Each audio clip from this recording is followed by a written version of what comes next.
Grace tabernacle apostolic search உள்ளான மனிதன் புதிய நாளுக்குள் அனுதின தியானம். சனிக்கிழமை ஆடி மாதம் 13ஆம் திகதி 2024ஆம் ஆண்டு. இன்றைய தியான தலைப்பு தாங்கள் வெட்டின குழி.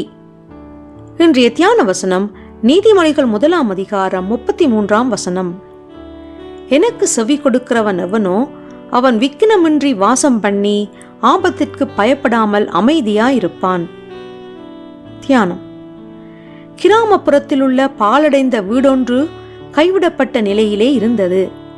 அதற்குள் நுழைய வேண்டாம் என்றும் ஆபத்து நேரிடும் என்றும் அங்கே பெரிதான எழுத்தில் எச்சரிப்பு பலகை ஒன்றும் போடப்பட்டிருந்தது. ஆனாலும் அதை யாவற்றையும் மீறி சில வாலிபர்கள் அந்த வீட்டிற்குள் எல்லை வழியாக பாய்ந்து உள்ளே சென்றார்கள். அவர்கள் முன்கதவை தள்ளிக்கொண்டு உள்ளே சென்றபோது கூரையின் ஒரு பகுதி அவர்கள் மேலே விழுந்ததால் அவர்கள் வெகுவாய் காயமடைந்ததினால் மருத்துவமனைக்கு எடுத்துச் செல்லப்பட்டு அவர்கள் உயிரை காக்கும்படிக்கு வைத்தியர்கள் உடனடியாக சத்திர சிகிச்சை செய்தார்கள். பாருங்கள், இவர்கள் தங்களுக்கு முன்பாக கண்ணி இருப்பதை கண்டும் தங்களுக்கு தாங்களே தீங்கு வரும்படி அந்த கண்ணிக்குள் தங்களை அகப்படுத்தி கொண்டார்கள். எவ்வகையான பட்சியானாலும் சரி, அதன் கண்களுக்கு முன்பாக வலை விரிப்பது விருதா என்று நீதிமொழிகளின் புத்தகத்திலே வாசிக்கின்றோம்.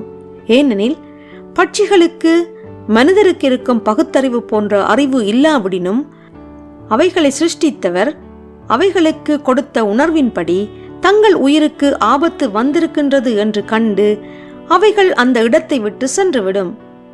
ஆனால் மனிதர்களோ தங்கள் இரத்தத்திற்கே பதிவிருக்கிறார்கள்.